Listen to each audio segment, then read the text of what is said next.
Très heureux de retrouver Danny Dubé à la rubrique Les Coachs. Danny qui est à Seattle sur le voyage avec le Canadien. Dernier arrêt ce soir contre le Kraken. Ça va bien, Danny?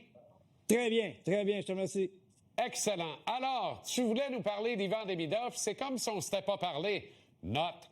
On a quand même eu un conciliabule ce matin et je suis content que tu amènes la conversation sur le Rocket russe des temps nouveaux, un joueur phénoménal qui n'a pas fini de faire écarquiller les yeux et de soulever les passions des amateurs. Dis-moi, si je te demandais, là, comme ça, a priori, 10 matchs de jouer, comment tu vois sa contribution offensive? Est-ce que tu penses qu'il peut atteindre le fameux plateau magique des 25 buts pour une recrue dans la Ligue nationale? On sait que Michkov l'a fait l'an passé, je pense que c'est 27. Donc, il est quand même dans cette catégorie de joueurs-là. C'est un gars qui est capable de produire offensivement. Je sais pas ce que tu en penses. Est-ce que tu as un chiffre en tête? Moi, Danny, je dirais que j'ai de plus en plus confiance que ce gars-là puisse récolter un point par match cette saison. Alors, s'il joue les 82, d'après moi, il ne sera pas très loin de 82 points. Mais alors là, qui le cru? Parce qu'il y a quand même de grands joueurs dans un passé récent qui ont eu du mal à maintenir cette moyenne-là dans une première saison. Mais le fait que Martin l'intègre sur la première vague d'avantage numérique après seulement 9 matchs de la saison, je trouve ça intéressant et c'est de bon augure pour la suite parce que il provoque des occasions de marquer à chaque fois qu'il est sur la glace. Est-ce qu'il peut atteindre la barre des 25 buts? Ça, j'ai un peu de réserve, par contre. Hein? Puis je suis curieux de t'entendre là-dessus. Là. Comment ça que tu as une réserve là-dessus? S'il est si bon, 20 points par match, tu penses que 25 buts, c'est... Ben, je vais te le dire comme je le pense. Là, je pense que moi, en botte, j'en mettrais 20 dedans à jouer avec Demidov. J'ai juste à me rendre, me laisse glisser jusqu'au filet, mets ma palette à terre, puis je connecte. Bien sûr. Tu sais, je fais juste compléter, là. Puis je veux rien enlever à ceux qui l'ont fait, là. Que ce soit Suzuki, que ce soit Matheson ou que ce soit même Alex Newhook. Mais à un moment donné, tu pourras pas toutes les manquer avec un préparateur de génie comme ça. Ouais. Ben écoute, moi je pense que il a le talent pour faire 25 buts, c'est même pas une question. Le problème, c'est qu'il n'y a pas les habitudes pour faire 25 buts actuellement. Écoute, il y a seulement 9 tirs depuis le début de la saison en 10 matchs. 9 tirs, là, son pourcentage d'efficacité tir-but, là, c'est 22%. Écoute, c'est comme un petit peu surréaliste dans le sens que des joueurs qui maintiennent un rythme à 22% pendant toute une saison ou toute une carrière, disons-le, c'est extrêmement difficile de tenir en haut de 15%. Donc, moi, je pense que lui, à un moment donné, ce qui va arriver, c'est que ça va être difficile de marquer si tu lances pas. Tu sais, il faut à un moment donné qu'il va avoir l'attention de l'adversaire. Ça va être de plus en plus difficile de marquer. Donc, pour moi, ça, c'est comme une règle d'or. Tu sais, je me suis amusé à regarder des joueurs à leur première année. J'en ai choisi 2. J'aurais pu en prendre, écoute, les meilleurs joueurs de la Ligue nationale, là, qui jouent, mettons, 20 minutes, 18-20 minutes par match, là. Eux autres, là, en moyenne, c'est de 2 à 3 tirs. 2 à 3 tirs par match. Le tableau qui suit, c'est McKinnon et Jack Eichel à leur première saison. Regarde ça. 241 tirs en 82 matchs pour McKinnon. Il a maintenu 10% d'efficacité. Wow. Jack Eichel, 238. Alors, on est vraiment sur le chiffre magique, c'est 230, 240 tirs. Écoute, t'es à 2.9, 2.8, 2.9 donc ces joueurs-là, ils ont plus souvent la rondelle. Si t'as plus souvent la rondelle, tu devrais normalement être en meilleure position pour tirer, tu devrais avoir plus d'opportunités. Ça veut dire que notre ami Demidov doit lancer pour le reste de la saison 2.9 tirs par match à partir de ce soir. Mais est-ce que tu penses que ça peut être la commande? Mais la sous-question à ça, Danny, est-ce que parce qu'il est trop gentil puis il veut trop nourrir ses coéquipiers? Y a-tu un peu de ça là-dedans? Pourtant, tu sais, Newhook est un vétéran, mais c'est pas un vétéran de 32 ans avec des lettres de noblesse tant que ça dans la Ligue nationale.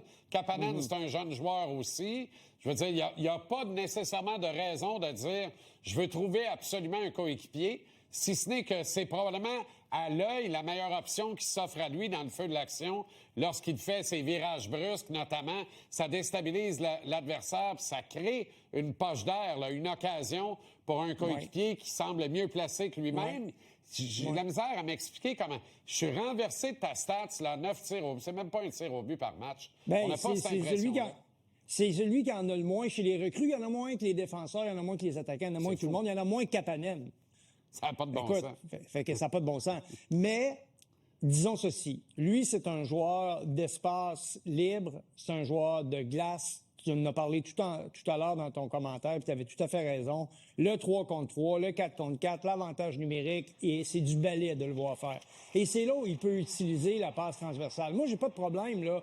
Il y a des situations comme celle qu'on vient de voir. Il récupère une rondelle libre. Il sait que Slafkovský est seul de l'autre côté. Il est brillant. Il est malin comme un singe. Bang, la passe est faite. C'est parfait. J'ai pas de problème avec ça. Mais il y a d'autres situations, surtout à 5 contre 5, il faudra absolument qu'il apprenne à décocher plus de tirs, des tirs à l'occasion voilés, utiliser l'adversaire comme écran.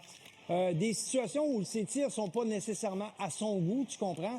Un tir à ton goût où tu es comme ça, en position appuyée, parfaite pour le tir sur réception. C'est pas toujours réaliste, ça. Il y a beaucoup de buts. À mesure que l'année va avancer, Jean-Charles, ça va être des buts, là, ce qu'on appelle affectueusement dans le langage, les ugly goals, les garbage goals, les buts que, tu sais, ça passe pas au jeu de la semaine, mais ça compte sur la feuille de match. Ouais. Alors, ces buts-là arrivent, ils vont lui arriver à lui, ou ils vont arriver à Kapanen, et même à Nurk à l'occasion, dans la mesure où tu lances au filet. Écoute, Draisaitl, là, il en ramasse des buts à jouer avec McDavid, puis c'est pas toujours à cause qu'il fait des passes, là. McDavid lance trois fois par match, en moyenne. Il marque moins de buts, c'est moins un bon marqueur. Donc, on le sait que c'est plus un fabricant de jeu, mais il t'amène une dimension importante. Et Demidov, ça aide, bien sûr. McDavid amène une dimension qui est similaire, celle de la vitesse, qui fait reculer la défensive. Alors lui, il est capable d'avoir des tirs, ce qu'on appelle les tirs de longue portée. Les tirs de longue portée, ce sont les joueurs qui lancent plus souvent qui marquent sur ces tirs-là. Les tirs de courte portée, c'est des tirs de l'enclave, c'est des tirs à la Kapanen, comme on a vu tout à l'heure. Kapanen, lui, il est devant le filet, il est en espace restreint, il a réussi à se faufiler, il a un bon bâton rapide, c'est là où il marque ses buts. Mais la combinaison des deux, depuis le début de la saison, écoute, le premier trio a 29 points et notre deuxième trio en a 23. Fait que, comme dirait l'autre, c'est quand même pas trop mal. C'est pas trop mal, en effet. Est-ce à croire, par contre, que si Demidov est un peu plus avare, qu'il s'occupe davantage de lui-même et profite lui-même des occasions pour tirer au filet, qu'il va faire baisser la valeur d'un gars comme Newhook ou d'un gars comme Kapanen? Non, du tout. Du tout, okay. Au contraire. Moi, je pense surtout que c'est Kapanen qui va en bénéficier parce qu'il y a quelque chose dans son ADN de joueur de hockey qui l'amène plus souvent dans la zone payante que Newhook. Il est plus linéaire, plus direct et un petit peu plus acharné sur les rondelles dans l'enclave. Alors, on a une belle combinaison, mais je dirais ceci en terminant. Et je disais ça à mon petit gars quand il joue au hockey. Si tu vas pas en avant du but, puis tu lances pas, t'en compteras pas de but. On a simple comme bonjour. Dit ça à notre projet. Ça. Tu veux compter, va dans le milieu. Ça, puis le célèbre shoot the puck. Shoot the puck. Shoot the puck. Bon, allez. Je sais que tu veux que je prenne la patience, là, mais à quand Bolduc à la place de Newhook avec ces deux gars-là? Moi, je l'aime bien, Kapanen. Je vais te le dire, là, je l'aime beaucoup. Je trouve que ça serait un complément parfait pour Demidov et Bolduc. Bolduc a besoin d'être un peu plus constant. Il y a des bons flashs dans un match. Sa performance est comme ça. Il faut que ce soit linéaire. Il faut qu'il donne 60 minutes de hockey. C'est pas encore là. C'est de valeur. J'entends la musique. J'aurais aimé faire une demi-heure là-dessus. On aura l'occasion. 1 heure. 1 heure. Oh, minimum. Merci. On n'a même pas parlé des gardiens. 60 minutes. Non, repars-moi pas. Salut, Danny. Bon match. Salut. Bonne soirée. Salut.